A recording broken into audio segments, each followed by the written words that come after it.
This is Zach D. Roberts with Around the Lens podcast. You can also find my work at visu.news. That's visu.news. Today I'm here to do sort of it's not really an open box thing because, well, the box is on the other side of the country right now because I left it somewhere. But it is just to do a very brief talk about a new piece of gear that I got. A new piece of gear that I'm very excited about, and something that I'm sure if you follow me on social media, you probably already know what I'm talking about. And that's the Nikon Z6, the new Nikon mirrorless system. It is the lower end of the two. There's the Nikon Z6 and the Nikon Z7. The Nikon Z6 has absolutely top specs across the board. If it was a DSLR camera, it would be right up there. It would be like maybe just right below the Nikon D850. We're looking at, and this is stuff you probably already know, but we're looking at a 24.5 megapixel sensor, 273 points on autofocus. The ISO range is 100 to 51,200. It's incredible. It's 12 frames per second, and the image processor is a X-Speed 6. First, I'm going to hit the stills very quickly, and then I'm going to hit the video very quickly. Try to keep this short. I've tried doing this before, and it hasn't gone under 20 minutes yet because I'm so excited about this camera. It's my first new, really genuinely new piece of gear. I can't remember since when. Maybe the D90 I think I bought right when it came out.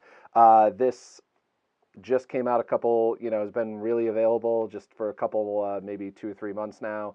And it was even just announced late last year. So this is like brand new on the things. And one thing I noticed is that there's not a lot of videos pertaining to it being used as a photojournalist camera. And honestly, this was kind of the thing that I was most curious about and also most excited about once I saw the specs and also the price point.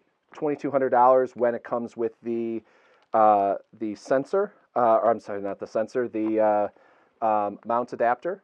So it takes f-mount lenses, which is what this is right here. I've mostly been shooting, most of the things I've been shooting with have been on this lens right here. It's the 17 to 35 2.8 f-mount. It's an old lens on the scale of things, as in it's been beat to hell. I've dropped it, there's dents and whatever. Even with a lens that has seen a lot of things. Batons and tear gas and water and hurricanes and things like that. The autofocusing is fantastic. The stills are sharp and still has that excellent Nikon color. There's not a lot of difference that I'm seeing from the DSLRs when it comes to just, like I said before, the coloring and everything else. It really has a Nikon look and feel to it still, which is really fantastic. One of the biggest things that I love about this camera, and I'm probably going to say that a lot, is the shutter sound. As you can hear on any news press conference, you can hear the 1,000 Nikon D5s and Canon EOS something or other. I don't even know what Canon uses. I hate to say it at this point. You can hear the kunk. This is not too much. Here it is, right here. That's the noise.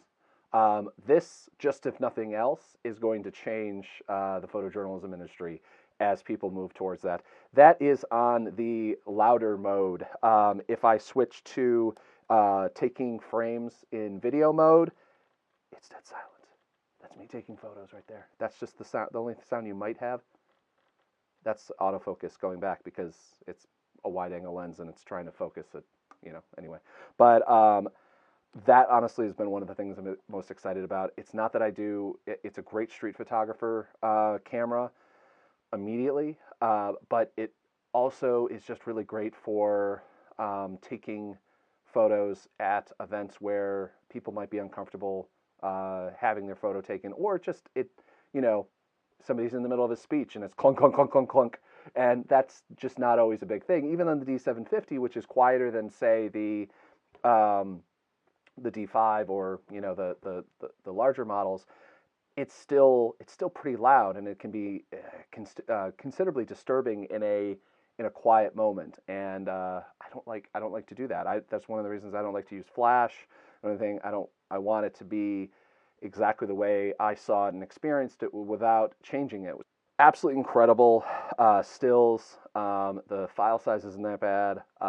It's not, the Z7 is 45.7 megapixels, so I'm not quite sure what the file size is going to be on that, but it's probably quite wild. But the shooting ability on it, you can use the LCD viewfinder really well. It has a touch screen on the back that I'm taking photos right now. If you wanted to do that, I guess if it was on a tripod, it might be a thing you'd want to do.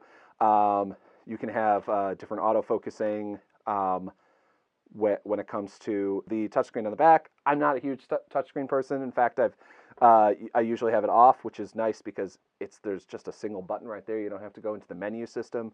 There is a lot of things can just be changed by going right on the touchscreen, which is actually really cool. It is one of the things I like about the touchscreen, even though I usually keep it off because I've had noticed that I've accidentally brushed against it and it's changed things. Nothing really big, but that is actually something that really surprised me about it. Let's see, the ISO, the low light is ridiculous. It's incredible both in still and in video. I have gotten photos that I didn't think I'd be able to get without using a tripod and doing a long exposure, even with the 750. I had before just shooting out of a car window as I was driving through Tijuana. As somebody else was driving me through Tijuana, I wasn't doing it. I had a cab driver named Zeus. He was very nice. But that aspect is, and I'll probably use this term again as well, is a game changer. And it really genuinely is the low light on this is ridiculous. Again, at this price point, at $2,200, I thought I was going to have to wait another 2 years before I could say afford a D850 or something like that used when everybody moves on to the next model. And super excited that I'm able to use it on this. It's even more incredible. I'm shooting this right now with a D750 and a Sigma 35mm 1.4. But usually I also will have it on that, and the port, the bokeh, the everything. It's so nice. It is right, and again, one of the biggest things I love is it meets all of the expectations that you have of a Nikon camera, exceeds them, but also keeps all of the Nikon look and feel that you have. The back is, as I'm sure you've seen through videos and the still shots, is considerably different. As you can see, the menu usually there's buttons on both sides. Now we have buttons just on one side, which takes some getting used to. But as I'm getting used to it already, I've had it for a couple of weeks now. I think I might be on a month now that I've had this camera, and I am actually really starting to like it. The only issue is the switching back and forth if you're shooting with two cameras. I usually have my D750 and I have the Z6 now, and that is confusing. That is deeply confusing to switch back and forth because things like the ISO button is up here, and everything is now for the most part a one-handed, two finger button combo, or there's a handful of different things along here that you can preset, which I have to figure out what I want to preset everything as. I've been kind of figuring out what I need to change and what I don't have to change still. So that's a process. But yeah, that's surprisingly also not something I'm unhappy about. I really used to like to be able to use the two hands, but now I'm like, wait, I can actually, if I'm just shooting video or shooting if I'm shooting manual, I can actually have my hand out here and I don't have to switch back and forth and back and forth and back and forth, which is irritating as hell. The LCD screen to thing, which a buddy of mine has noted is a little bit, not even irritating, but just takes a little bit of getting used to, is the very slight delay that it takes from switching from the LCD back to on here. But that can also be changed by just keeping everything there's a button here that rotates the different combos of things, whether you want both the LCD or the viewfinder and the back LCD on, or any combo that you can kind of want. And then it's just it takes like, there's like not even half a second, maybe a tenth of a second change, which I personally haven't lost anyone as I go like this to take a photo. But I could certainly see in sports it might be an issue.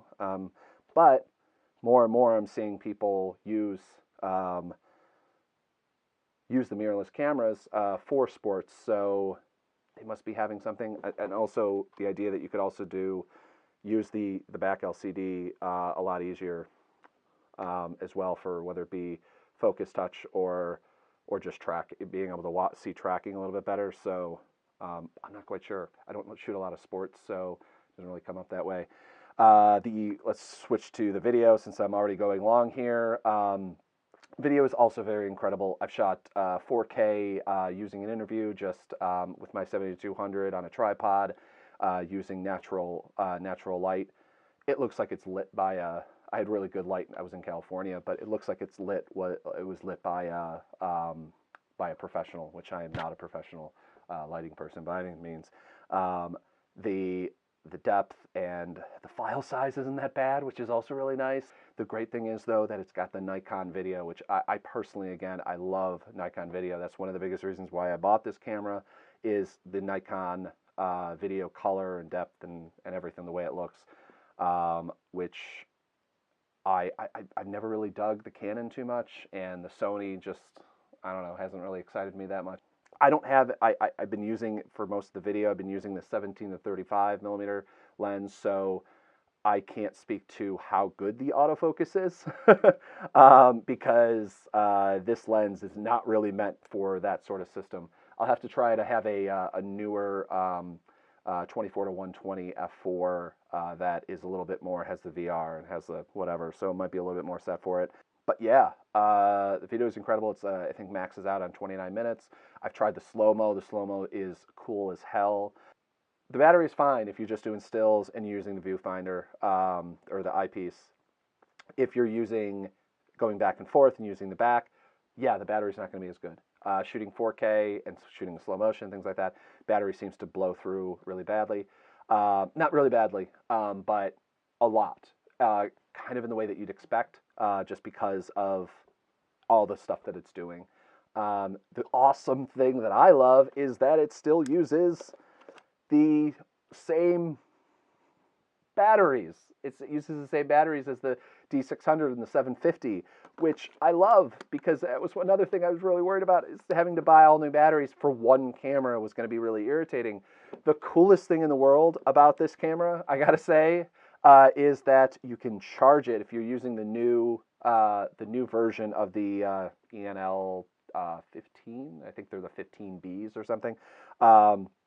You can charge it through USB-C. It's not a super fast charge, but it's considerably fast. And so if you're on the road or whatever, don't have a plug, if you have a cell phone charger, sort of thing, you can charge it right through here.